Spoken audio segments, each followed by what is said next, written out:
দেবী চৌধুরানী। ইনি কোনো কাল্পনিক চরিত্র নন, রক্ত মাংসের এক বাস্তব চরিত্র, যার নাম ইতিহাসের পাতায় আজও উজ্জ্বল।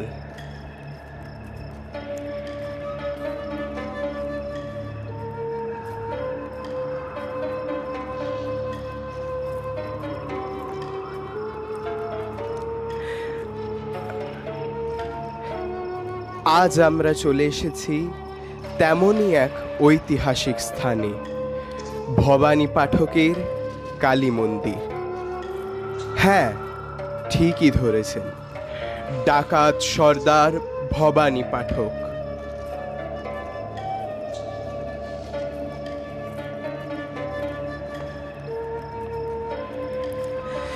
এই সেই এলাকা, একসময় দিনের আলোতেও যেখানে আসতে মানুষ ভয় পেত। সেই জায়গায় দাঁড়িয়ে ঐতিহাসিক সেই কাহিনীর কথা ভাবলে এত বছর পরেও আজও আমাদের যেন গা ছমছম করে।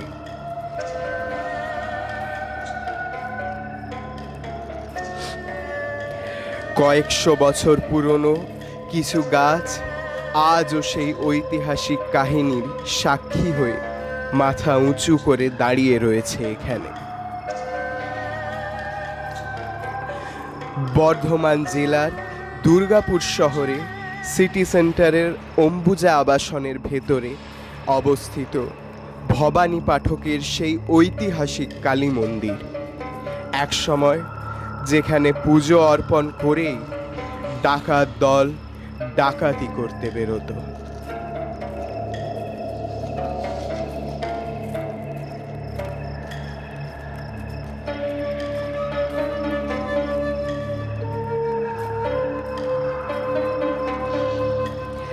দেবী চৌধুরানী, যার আসল নাম প্রফুল্ল, সম্ভ্রান্ত জমিদার বাড়িতে বিয়ে হলেও পণ প্রথার শিকার হয়ে যাকে শ্বশুর বাড়ি থেকে পরিত্যক্তা হতে হয়। এর কিছুদিনের মধ্যেই প্রফুল্ল মাতৃহারা হয়। এরপরই ঘটনাচক্রে তার দেখা হয় উচ্চশিক্ষিত অস্ত্রশিক্ষাবিদ ব্রাহ্মণ ডাকাত সর্দার ভবানী পাঠকের সঙ্গে। তিনি প্রফুল্লকে আশ্রয় দেন। প্রফুল্লকে সন্তান স্নেহে তিনি অস্ত্রশিক্ষায় পারদর্শী করে তোলেন। পরবর্তীতে গ্রামের সেই সাধারণ মেয়ে প্রফুল্লই হয়ে ওঠে ডাকাত সর্দার দেবী চৌধুরানী, যিনি জমিদারদের সম্পত্তি লুট করে গরিবদের মধ্যে তা বিলিয়ে দিতেন। ডাকাত রানী হলেও গরিবদের কাছে তিনি ছিলেন ভগবানের এক দূত।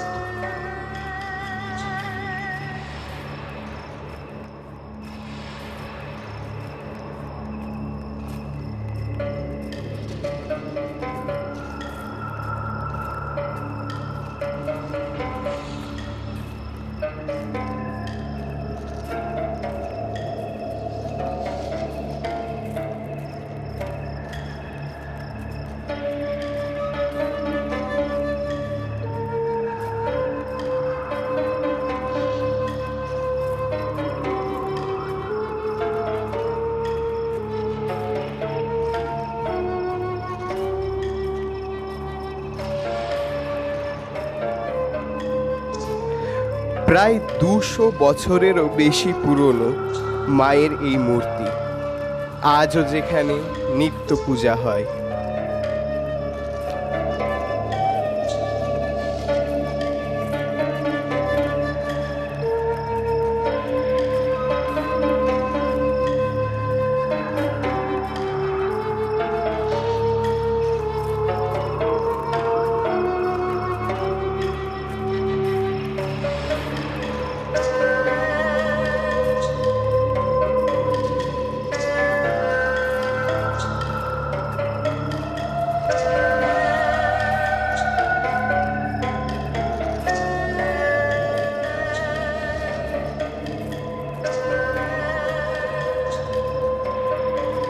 বহু বছরের পুরনো বটগাছ আজও একইভাবে মাথা তুলে দাঁড়িয়ে রয়েছে,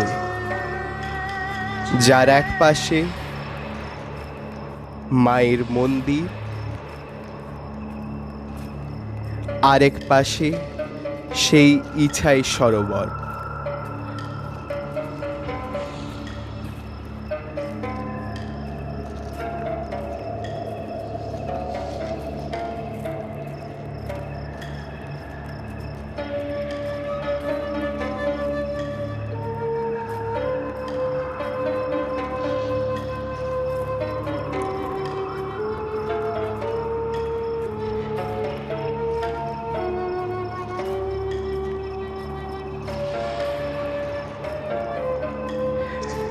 কথিত আছে এখানে স্নান করে ভবানী পাঠক মায়ের পুজোয় বসতেন।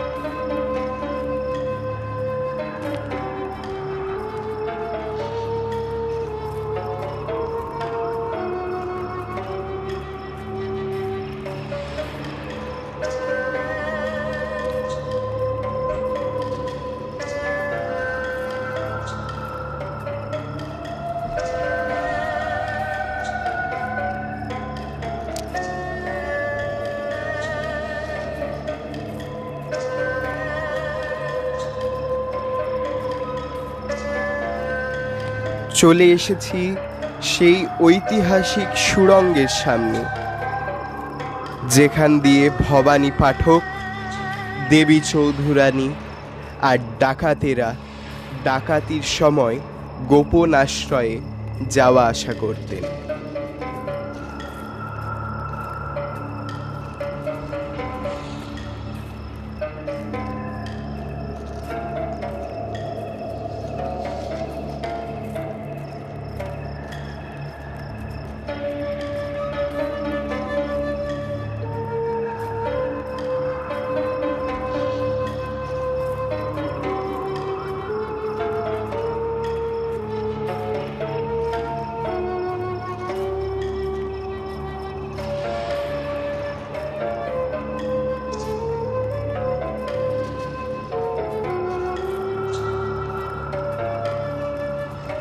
এই সুড়ঙ্গেরই একটি পথ গিয়েছিল ভবানী পাঠকের কালী মন্দিরেও।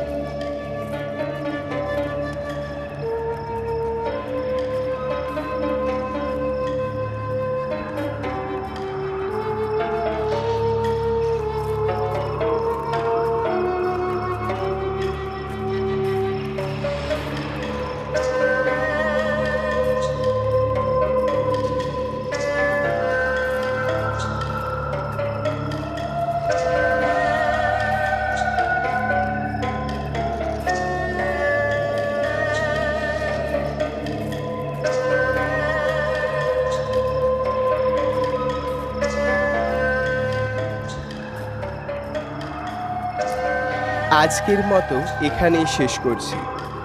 ভিডিওটি কেমন লাগলো অবশ্যই জানাবেন। পরবর্তী ভিডিও নিয়ে খুব শীঘ্রই আবার ফিরব।